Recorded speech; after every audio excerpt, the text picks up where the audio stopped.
Hello students, पहलवान Gurudeen group of college के अंतर्गत आने वाले पहलवान गुरुदीन महिला महाविद्यालय की इतिहास विभाग अध्यक्ष मैं साधना नागल एक बार फिर इतिहास का एक नया वीडियो लेकर उपस्थित हुई हूँ। यह वीडियो आपके सिलेबस से संबंधित है। वीडियो को लाइक और शेयर जरूर करें। अपनी स्टडी को नियमित रखने के लिए पहलवान गुरुदीन के यूट्यूब चैनल को सब्सक्राइब करें और बेल आइकन दबाएं ताकि आपको नए वीडियो की नोटिफिकेशन मिलती रहे। इस वीडियो में मैं आपको लॉर्ड कॉर्नवालिस के न्यायिक सुधार के बारे में बताऊंगी। लॉर्ड कॉर्नवालिस के न्यायिक सुधार। कॉर्नवालिस ने न्याय प्रशासन को सुव्यवस्थित बनाने का कार्य किया। उसका विचार था कि भारत में ब्रिटिश साम्राज्य का औचित्य सिद्ध करने के लिए आवश्यक है कि एक कुशल तथा निष्पक्ष न्याय प्रणाली स्थापित की जाए। संचालकों तथा मंत्रिमंडल ने भी इस पर जोर दिया। कलेक्टर को न्यायिक अधिकार। प्रारंभ में कॉर्नवालिस का विचार था कि जिले के कलेक्टर की सत्ता को दृढ़ किए जाए, इसलिए उसने कलेक्टर को दीवानी अदालत के जज के अधिकार दे दिए। उनके निर्णयों के विरुद्ध सदर दीवानी अदालत में अपील की जा सकती थी। कलेक्टर पर न्यायिक कार्य का भार कम करने के लिए कॉर्नवालिस ने दीवानी अदालत के साथ रजिस्ट्रार अदालत को संबद्ध कर दिया। रजिस्ट्रारों को 200 रुपये तक के मुकदमे सुनने का अधिकार दिया गया। कलेक्टर दीवानी मुकदमों की सुनवाई नहीं कर सकता था। इन मुकदमों की सुनवाई बोर्ड ऑफ रेवेन्यू करता था। इसी समय कलेक्टर को फौजदारी मुकदमे सुनने का अधिकार दिया गया। 1787 अभी तक कलेक्टरों को केवल गिरफ्तार करने का अधिकार था। कॉर्नवालिस ने उन्हें कुछ फौजदारी के न्यायिक अधिकार भी दे दिए। माल अदालतें। 1790 में कॉर्नवालिस ने कलेक्टरों को माल मुकदमों की सुनवाई का अधिकार भी दे दिया। इसका कारण यह था कि बोर्ड ऑफ रेवेन्यू की सुनवाई में विलंब होता था, जिससे राजस्व संग्रह का कार्य रुका रहता था। जिलों में राजस्व संबंधी मुकदमों की सुनवाई के लिए माल अदालतें स्थापित की गईं। कलेक्टर को इन न्यायालयों का अध्यक्ष नियुक्त किया गया। इन अदालतों के निर्णय के विरुद्ध अपील काउंसिल में की जा सकती थी। सदर निजामत। फौजदारी न्याय प्रणाली स्थापित करने में कॉर्नवालिस को अधिक सावधानी से कार्य करना पड़ा। इसका कारण यह था कि राजस्व तथा दीवानी की अपेक्षा उसे स्थापित फौजदारी न्याय व्यवस्था के बारे में कम ज्ञान था। 1789 में उसने इसकी जांच कराई। इस जांच से फौजदारी न्यायिक प्रणाली के दोष ज्ञात हुए।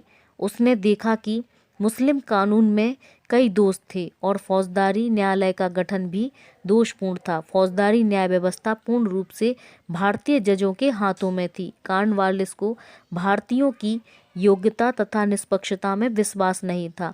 उसका विचार था कि जब तक फौजदारी न्याय भारतीयों के हाथों में रहेगा, इसमें सुधार नहीं हो सकता। इस दिशा में उसका पहला कदम यह था कि सदर निजामत अदालत के जज के पद से मोहम्मद रजा खां को हटा दिया गया। सदर निजामत अदालत को मुर्शिदाबाद से कलकत्ता लाया गया। इस अदालत की अध्यक्षता गवर्नर जनरल और उसकी काउंसिल को दी गई, जो भारतीय विशेषज्ञों की सहायता से न्याय करते थे। यह न्यायालय केवल उन्हीं मुकदमों को सुनता था जिनकी सजा मृत्युदंड होती थी। प्रांतीय निजामत। फौजदारी सर्किट कोर्ट। प्रांतीय स्तर पर कॉर्नवालिस ने प्रांतीय निजामत अदालतों को समाप्त कर दिया। उनके स्थान पर उसने 4 सर्किट न्यायालयों की स्थापना की। प्रत्येक कोर्ट में 2 अंग्रेज जजों को नियुक्त किया गया, जो भारतीय विशेषज्ञों, काजी और मुफ्ती की सहायता से सुनवाई करते थे। इन कोर्टों की स्थापना कलकत्ता, मुर्शिदाबाद, ढाका और पटना में की गई। वर्ष में 2 बार उन्हें अपने संभाग में दौरा करना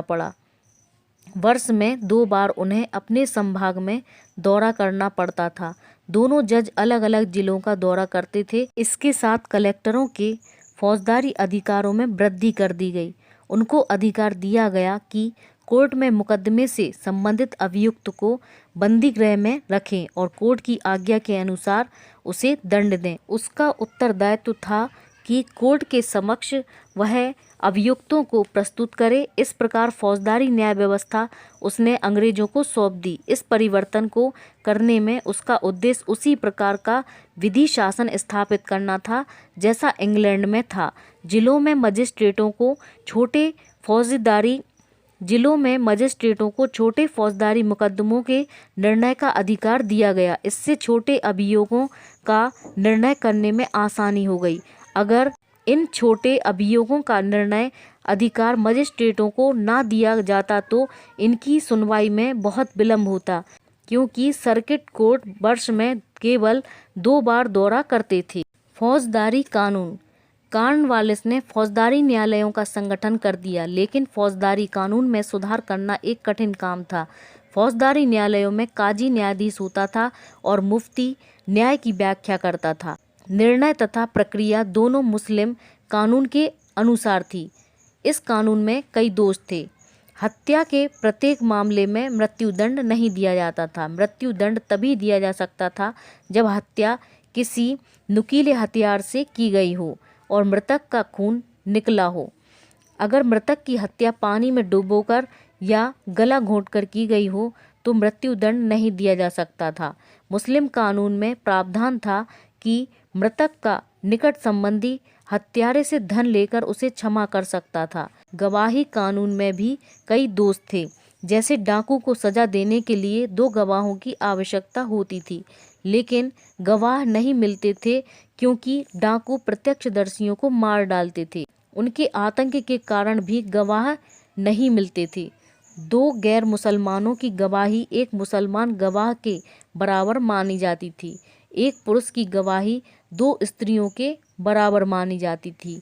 किसी मुसलमान को हिंदुओं की गवाही पर मृत्युदंड नहीं दिया जा सकता था। मुस्लिम कानून में कुछ बर्बर सजाएं थीं, जैसे हाथ पैर काट देना। कॉर्नवालिस ने इस कानून में कुछ सुधार किया। उसे आशंका थी कि व्यापक सुधार करने से मुसलमान नाराज हो जाएंगे। उसके सुधार इस प्रकार थे। उसने प्रत्येक अवस्था में डाकुओं के लिए मृत्युदंड निर्धारित किया। धन लेकर हत्यारे को क्षमा करने का अधिकार समाप्त कर दिया।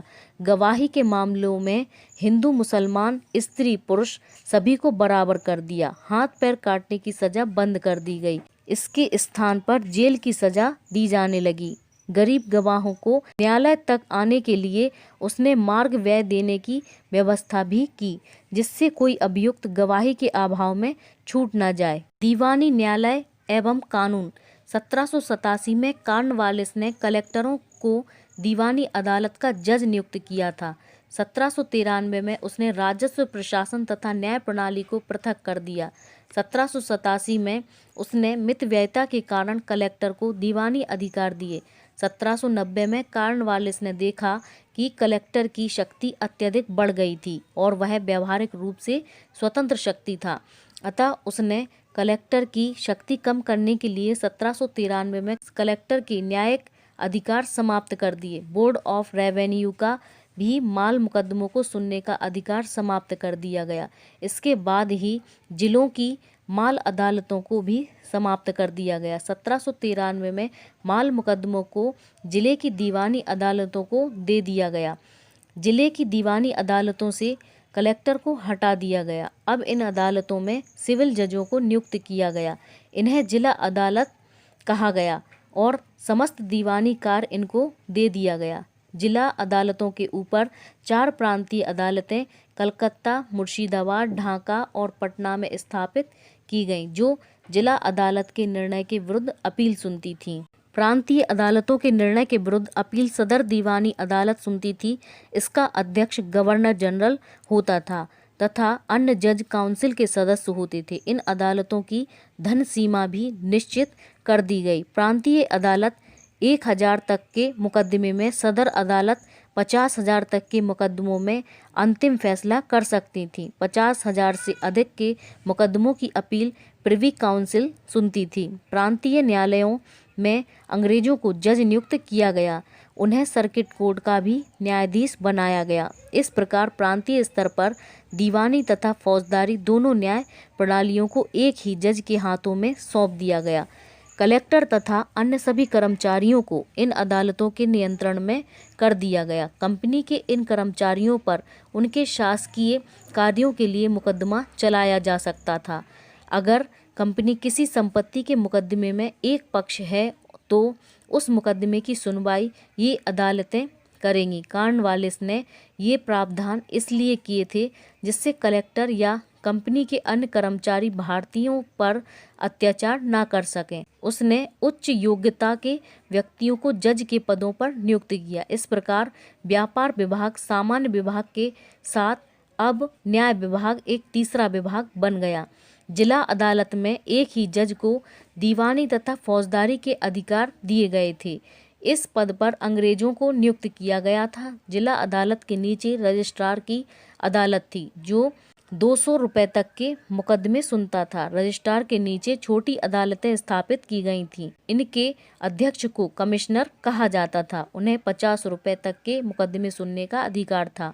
उन्हें मुकदमे की रकम का 6% पारिश्रमिक के रूप में मिलता था। इन पदों पर भारतीयों को नियुक्त किया जा सकता था। अदालतों की कार्यप्रणाली में भी कॉर्नवालिस ने सुधार किया। इसके लिए ब्रिटिश न्यायालयों की प्रक्रिया को अपनाया गया।